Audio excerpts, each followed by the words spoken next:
Good win on Saturday.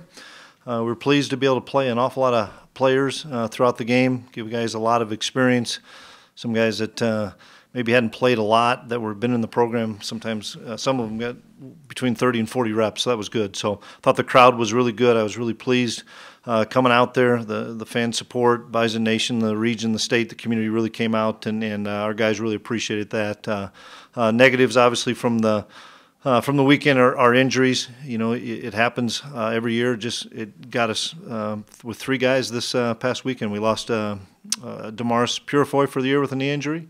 We lost Dylan Radens for the year with a knee injury, and lost Jackson Brown for probably 6 weeks with a knee injury. So next guy will step up, and as you guys know, we've been in this situation before. And as Gus Bradley told us 3 years ago when he came here, when Murphy hits, you attack Murphy, and we have to be able to do that. And we'll have the guys for the first time today, and we'll move forward with the players we have. And I feel bad for the three kids that did get hurt. Obviously, that's a big blow, especially early in the season. But other guys have to be able to step up. So we'll move forward to Eastern Washington today and have our first workout late this afternoon. So I'll open up for questions.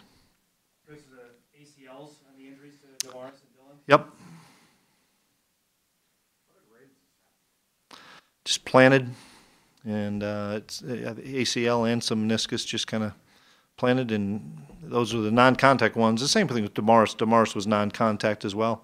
Just both guys planted.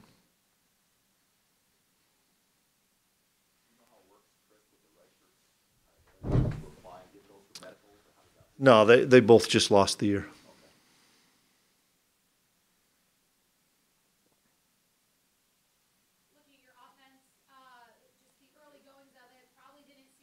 You guys have in the wheelhouse, but how was your evaluation of the first week? Well, I was pleased with how we were able to run the football. I was pleased the fact that we were efficient in the passing game. I think Easton was 5 for 5 with a couple of touchdowns, and that was what we were hoping for. It's going to be a different game this week. We need to have great preparation, but I thought our backs ran extremely hard. I thought we blocked well up front with the tight ends as well and fullbacks, and Easton was on point. And then it was good to get Cole and some of those other O-linemen in the game that we're going to need those guys moving forward. When you do win a game by that much and the competitive part of it's over so soon, is it tough to get a look, I mean, going into a game against EWU? Well, I think the bigger thing for us in those situations, especially in the second half, we look at, assignment, technique, making sure that they, for an offensive lineman, did they ID the right guy? Did they block the right guy? What was their footwork like? Same thing with the defensive backs. We do a pretty good job of just looking to see we were in man coverage, the ball didn't get thrown their way, but how was his technique? How was his hand placement? His footwork. Those things are the things we really look at any time in the second half when those kids are getting reps. Have to adjust to a different speed of the game this weekend? Oh, without question. But that was going to happen no matter what. Just, the contrast in styles is so unique in this game that we're going to play. We knew Mississippi Valley State was going to run some spread stuff, but not fast-paced, no huddle. This will be more fast-paced, no huddle. It'll be ball snapped really quickly, really good speed at wideouts, and an electric quarterback that can throw it and run it. So that's the thing that's always difficult is to simulate that speed that they're going to have at wide receiver. The new coach, obviously they lost 3 guys going to the NFL. They look like they want to run the football though this year. After one game, that's probably difficult to really gauge. But I would think they would want to run the football a little bit more. He's an offensive line coach, but in the same respect, they have an elite quarterback that I think is one of the best in FCS. So you have to put the ball in his hands as well. So I think this week will be a better indicator of what they want to do, and we have to be able to adapt and adjust. Are they going to be in 5 wides, or are they going to put a tight end or 2 tight ends and try to run the football and run play action? We have to be able to defend both. You guys play James Hendricks a lot. Is that kind of the nickel look that you have decided to take in AW, or are you still sort of working on that? We're still working on that, but we needed James to get a lot of those snaps that typically Robbie would have taken all those, and we know we're going to need somebody, especially, we can put Robbie down in nickel, we can put Jalen Wimbush in nickel, we can stay in our base personnel with Chris or with Jabril, and so for us we needed to get James snaps for his own good to see how he'd react, as well as he's played quarterback. He hasn't had the ability or shown the ability to tackle until Saturday when we gave him the opportunity, and that's what we were so pleased with, was his ability to come and run through contact, not catch people and tackle, but run through contact. So I'm hoping James gained a lot of confidence from this week. That kind of competition between Marquise and James, even though they don't play the same spot, as to who gets to come on the field? It can be, yes. And I think there's some things that Winbush gives us at nickel that maybe Robbie doesn't. I think there's things that Robbie gives us at safety that maybe James doesn't. And we know we're going to need all those bodies moving forward. So we're still going to, if we said Robbie's going to be the nickel, you're going to still see Marquise rolling in there with Winbush. If we said Winbush is going to be the nickel, then you're going to see James still rolling in there with Robbie. We just need to continue to be able to feel comfortable with 6, 7, 8 guys back there. We should get Dom Davis back this week. We should get Trey Fort back this week. So it gives us some more depth as well at the corner spot. Were you happy with particularly punt return and kick coverage, those special teams, or is that just early season stuff? Well, the punt return, you got to take that's hard, because when the punt's going 20 yards, 22 yards, you can't tell those kids to quit blocking after 15, 16 yards. So I'm going to let that one go, and we'll kind of continue to evaluate that. We would have blocked the punt had the one not snapped over. I thought we were coming after it. Dimitri was clean, so that was something we were trying to do. We feel like we have some guys with Ty and Dimitri and Marquise that have the ability to maybe go get a punt that we haven't done as much in the past, that we're going to try to do a little bit more this year. I was disappointed in the first kick coverage, and that do that with a little bit of inexperience as well. But after that, we kicked off 3 guys. We have good competition there. I wanted to get Garrett an opportunity. I wanted to get Jackson and Cam an opportunity. That's going to continue to be ongoing to see who, because that's about what we saw during practice. Maybe a really good kick and then maybe just an okay kick. So we have good competition there. But and the other thing is, you didn't see Chris Board, on kickoff. You're going to start seeing Chris Board and stuff. We needed to look at some guys last week. What did you think of the receiver group that wasn't Shep and RJ, the guys that might be able to give them a blow this year? I was impressed with Dez in his first game, especially just getting his feet wet in our system. But he did some really good things, blocked really well. He was able to get separation. We didn't get him the football all the time, but he was able to get separation. Sean was able to get separation a couple times. He's still typical, make some freshman mistakes, but I like the way he's playing. Dimitri gives us an awful lot with the blocking in the run game, as well as trying to get the ball in space, but it just wasn't a game where we were going to throw it a bunch. But I'm pleased with at least the growth right now and continued potential with some of those guys. Big day for Ty Brooks. After having some time to evaluate his play now, you see some film on him. How do you evaluate it now? How pleased were you? Where do you challenge him from here? Well, I was really pleased with Ty as far as how hard he ran. He didn't go down with an arm tackle. That was the thing that we see him against some of our scout team or backup. You don't see him against Nick and Trey Dempsey and some of those guys. So I want to see how he would do it under live bullets, so to speak. And I thought he did a really good job of making people miss, finding the crease, making yards after contact. He did a couple of nice things on kick return. I wish we wouldn't have had the one brought back, but we held on that. So I think moving forward, the stage will get bigger, obviously, for Ty, and so he's got to be able to do that in a big stage. We're still working with Ty on some of the little things of pass protection, and we threw him up in there on 3rd and 1, and to see what he would do, and then threw him up in there on 4th and 1, and he said, "I'm going to bounce it outside and see if anybody can catch me," and he has the ability to do that too. So I think it was a good first game for Ty. He's going to be a big part of our package, no matter what kind of game it is, and so it was just good for him to get started like he did. How far away is Cofield health-wise? I mean, is he going to be able to step in where Purifoy was? Well, we hope so, but Adam, that's why he just wasn't. He still has a hamstring, so he wasn't able to go. We put him in there after Damaris was injured and actually had a design run for Henry just to be a decoy, so to speak, because he could have gone maybe 75%. So I would think he's probably a week or 2 away. Injury, does that fast forward the progress on Kubas and Cordell Volson to get on the field? Yeah, I think it does with Kubas and Cordell. Both those guys had 35, 40 snaps. Carson Schoening had 35, 40 snaps. It puts a lot more on Luke Bacon. Luke's our Joe Haig. Luke played left tackle and hadn't played a snap of left tackle all camp, but he can play left tackle, left guard, right tackle. The only position he can't play is center. So it probably forces Luke to be on that left side a little bit more. It allows Zemer to come in as well. Cordell Volson, I liked what he did, but he's been playing the right side with Zach, so Zach may play a little bit of left. I mean, we still have 7 or 8, 9 bodies.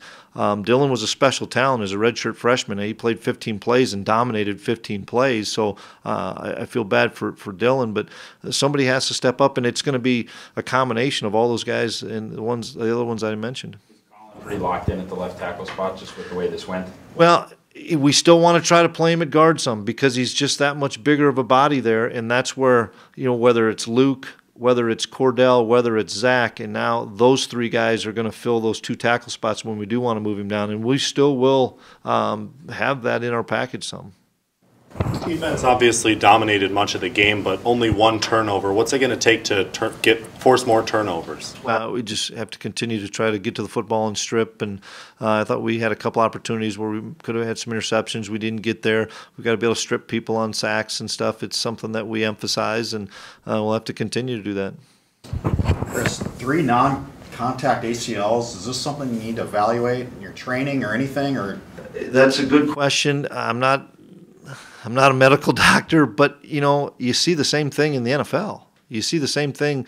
You guys do a great job of reporting on all of it, but other schools are having the same issue. Maybe not as much, maybe more than us. I don't know, but, there's so many non-contact injuries anymore that it'd be a good one to call Bruce, call Dr. Pyatt, and see if there's anything out there. But they're all freak deals, and it's not like some are on grass, some are on turf, and I think athletes are bigger, faster, stronger at all levels, and that's something that that obviously concerns everybody at every level of football.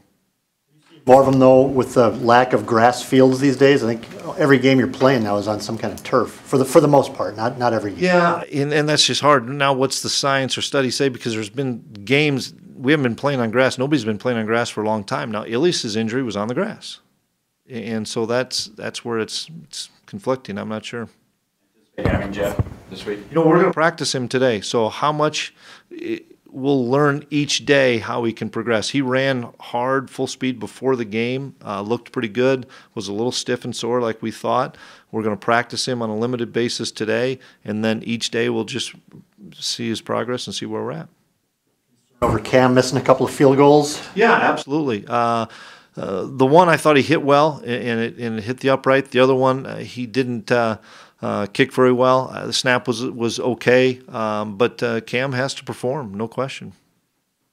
Silly, do you have to address the field when you get there? I know the team hasn't been out there. Coach Gazer was, maybe one other guy, but is that something that it's just different? You see it so much on film, and I'm sure that I'm not going to go there a day early or anything like that. I think we are going to work crowd noise. I think that's something that we have to be able to do. I know on one end, from everybody that we've talked to, it's much louder than potentially the other end, but if they add the bleachers, maybe it's going to be loud on both end zone sides. So I know it's going to be a great environment. I'm excited to go out there. I've not been out there. I've played against them different times, but I've never been out there. Coach Gazer, I know, has been out there. Obviously, Coach Kramer's been out there. Coach Riley's been out there. So we have some guys that have some experience being out there.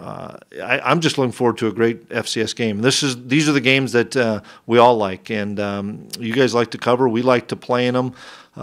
It's become a pretty good rivalry, and I have a lot of respect for their program. They do things the right way, and they have their scheme, and they run their scheme really well, and it's totally a contrast to what we do, and that's the challenge for us. Probably the same thing. Their challenge, how do they line up 2 tight ends and a fullback and stuff and practice that? Well, how do we line up 4 and 5 wide receivers when we have an abundance of tight ends? You have any coaching relationships or guys that were on the same staff or anything that you want to know? No, I knew Bo really well, Baldwin, but no, I don't know any of the other guys there. Is a quarterback that can hurt you outside the pocket just as much as inside the pocket? How do you scheme for him, Coach? Yeah, he beat us outside the pocket, I thought, last year, doing a great job of staying alive. That was one thing that nobody really knew from our staff was how athletic he was, and he proved to us that he was as good an athlete as anybody that we'll face, and hats off to the young man. He picked us apart. He did. He threw the ball well on time. He threw the ball well out of the pocket. He avoided sacks. He kept his eyes downfield. We'll have a big challenge in our back seven, because if he does the things to us that he did last year at all, we're going to be in for a long afternoon like we were last year, and we just fortunately were able to outscore him, because I thought he was the best kid on the field last year. Jackson Brown's injury? He's a PCL knee that they don't do surgery on. It's one of those things that just tightens up, and it's usually 4 to 5 weeks. Tough is it to know when to send pressure and when to stay back and play coverage on a guy like that? Because, like you said, you have to mix it up a little bit. I think you just have to try to stay on, keep him off balance, and have the ability to. You want to always say, can we just get home with our front three or front four, or do we have to bring that fifth guy? Do we have to bring the sixth guy? Well, last year we were concerned about bringing more people than they could block because of Cooper Kupp. And although Cooper Kupp's not there, they're still recruiting really good receivers and really good athletes. So that's something that we're trying to figure out. We have a one-game breakdown of all the receivers together. Some of them played against us last year, and some of them made some pretty good plays against us. But that's going to be something how Coach Entz kind of feels the game out and see, can we match up with the guys outside so that we can bring more pressure? Do we have to double somebody? Where are we going to tilt our coverage? Those are all things that it's kind of the chess match of the game. But in a roundabout way, to answer your question, we have to be able to be multiple in either rushing 3, rushing 4, rushing 5, rushing 6.